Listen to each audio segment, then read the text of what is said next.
Thank you for downloading this podcast from Talk Radio 702 and 567 Cape Talk.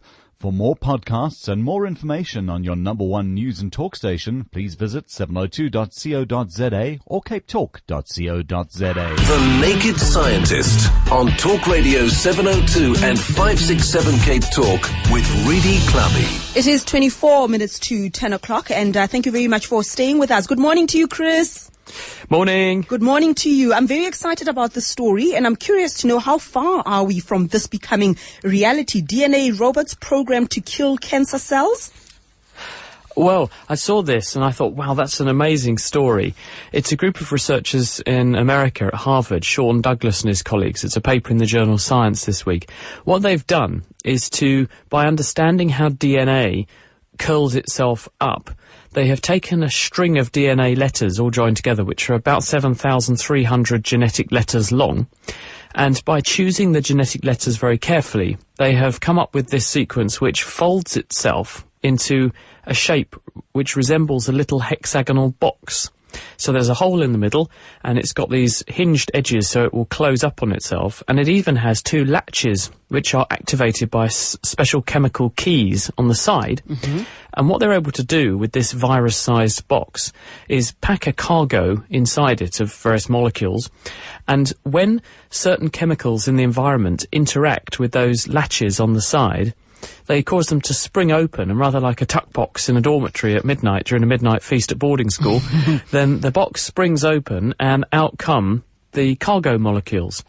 And they've demonstrated in a proof of principle here that you can program these latches to respond to a whole host of different chemicals. And in this case, they do it with some cancer cells. So they choose cells in a dish which have certain markers, chemically speaking, on their surface. And they put into the DNA boxes a chemical which makes those cells stop growing. It's an anti-growth signal. They deploy the DNA nanorobots onto these cells, and hey presto, they ping open, out come the drug molecules, and the cells switch off. Mm-hmm. And they've even demonstrated that you can use them to go and collect cargo. They did another experiment where they got their little DNA robots to go and collect a sample of something called flagellin, which is the protein that salmonella and other bacteria use to swim around, and pack it inside themselves, and then go up to a white blood cell, and when they meet a white blood cell, release the stuff onto the white blood cell so that it knows to start responding. Mm. So they're saying, and I quote, that this design could inspire the designs with different selectivities and biologically active payloads for cell targeting tasks. That's what they say. So basically, you're at the stage now where you can build a molecule or a molecular robot from a string of DNA letters. Mm-hmm. Very interesting indeed. I have an email here from a very distressed listener. Chris says he's got gangrene, and he was told that his knee has to be amputated, and he wants to know is this the best option under the circumstances, or leaving his leg as it is, knowing that it won't take care of the problem, but would the problem get worse if he doesn't get his leg amputated? Well, when someone advises that you have an amputation, and I'm very sorry to hear that, because it's obviously an awful outcome for somebody, usually it's done with a very good reason in mind, because this is not a trivial thing to do, obviously. And the usual reason is that either there is some kind of infection that cannot be controlled, a bone infection, or the circulation, the blood supply to the affected part of the body has become so poor that it's just never going to heal itself. And because the blood supply is poor, then you can't deliver the immune system and deploy the immune system in the tissue properly, and the tissue begins to break down because it gets overwhelming infection, and also you can't grow new cells because there's insufficient blood supply. Mm-hmm. This is quite common in people who have things like diabetes. And sometimes the only thing to do to make sure that person doesn't suffer an overwhelming, life-threatening infection is to bite the bullet and say, we have to remove the affected body part. And so surgeons will then go as far back up the leg as it's safe to go, leaving as much of the tissue as possible. in order that they give the person the best prospects for a prosthesis as well. So if possible, they'll try and go for a below-knee amputation because this preserves the knee joint and therefore the range of movement that the leg is capable of. But sometimes it's necessary where things are really bad, or depending upon what's actually caused the injury in the first place, trauma, infection, whatever, to go above the knee. So the doctors will be as conservative as they possibly can while maximising the health and other outcomes for the patient. Oh, shame. Okay, let's go straight to the lines. Joe, you are calling us from Florida. Hi. Hi, how are you? Fine, thank you. I just wanted to ask Chris a question. What is aspartame? And is it good for human consumption?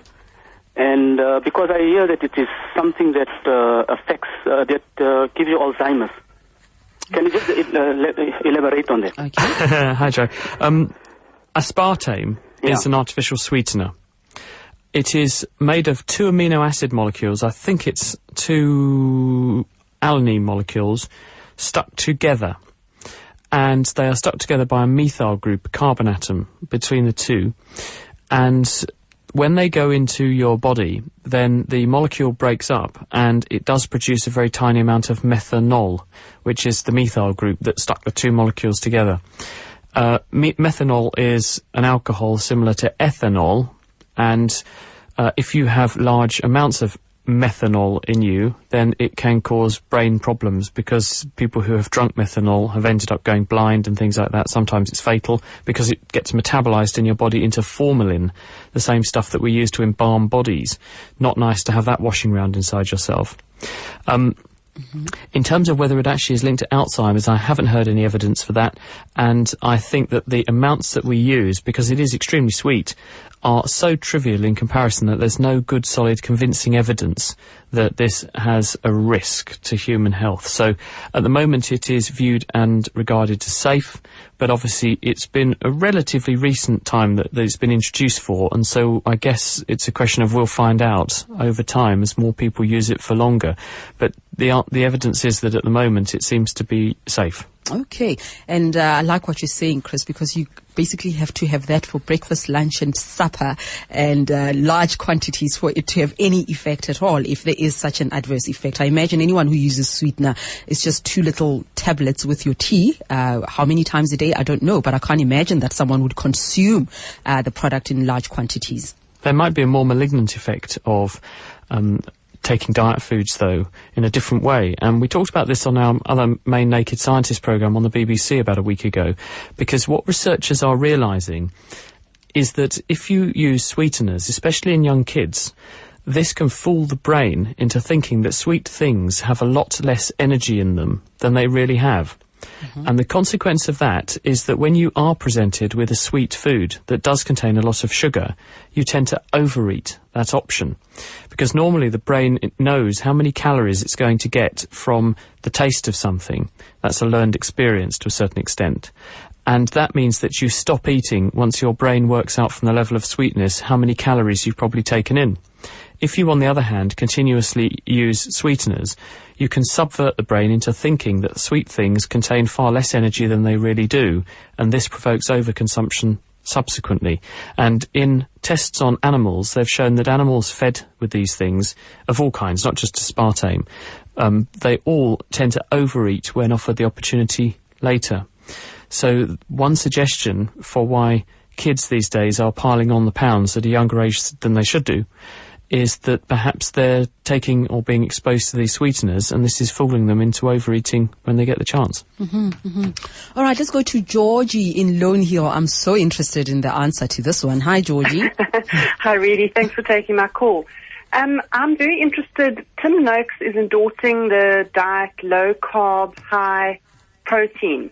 And what happens is your body goes into a form of ketosis. Now, in the olden days, ketosis was like taboo. It's not good for you. And I just wanted to know what the scientists' take is on that. And Chris, I must just say, I mean, Professor Tim Noakes is is renowned in South Africa and elsewhere as a sports scientist. He's an avid runner, and he's now done an about turn after telling people for years to carbo load before a major race. And in the last year, he's been on a different crusade. He has no carbs at all, has a high protein diet, eats nuts and all sorts of things, very limited fruit because of the sugar content. And he says he's lost a lot of weight and he's running looking even better than what he was in his heydays, and he's over 60 now. Who can argue with Tim Noakes? I've seen him speak. He came to SciFest when we were at the SciFest 3 years ago. I can't believe it was 3 years ago, 2009, which is probably, it was 2009. And he spoke at that event. He was talking actually about water. And this whole idea of people wandering around with bottles of mineral water all over the place, and the fact that this is a brilliant piece of marketing by the mineral water industry and totally unnecessary. So he was a very good speaker.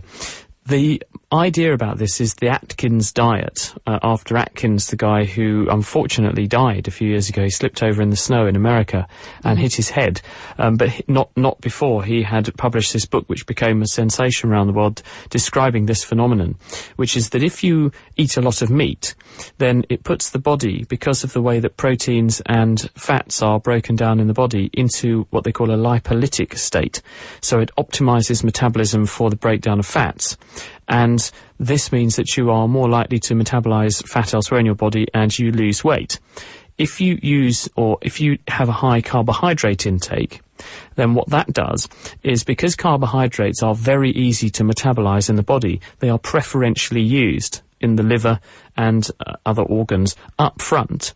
So if you then have some fat to go with them, because the carbohydrates provide you with all the energy you need, then it switches off fat breakdown. The fat is immediately stored, going straight on your bum and hips and elsewhere, and you gain weight whilst simultaneously having a big surge in levels of insulin, because insulin is produced whenever you have sugary things.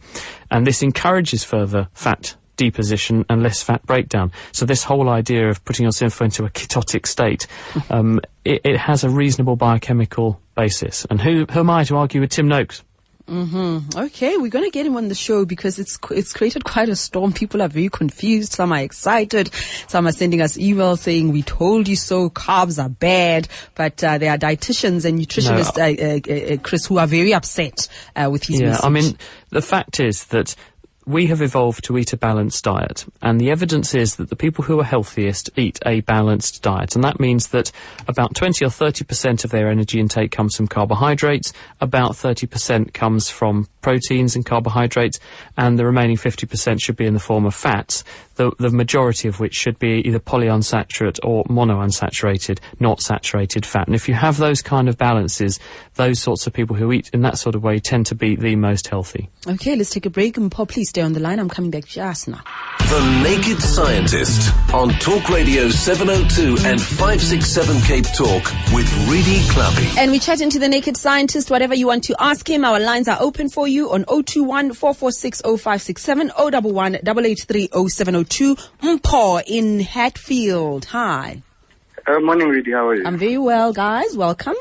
I'm all right. I have two questions for the Naked Scientist. The first one being, how physiologically is melanin produced? Okay?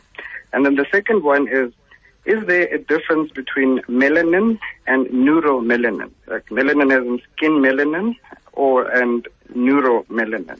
Okay. Yes. Hello, Mpo. Melanin is the brown pigment that's in skin. It gives us suntan if you're pale and pasty like me. It gives you an all-over tan, as my friend Shibley likes to describe it, if you're of dark-skinned persuasion or extraction. Don't know quite what the right word is there. But the chemical is produced from the amino acid tyrosine, and it's produced by a synthetic pathway which in the brain is also used to produce neurotransmitters, including one called dopamine.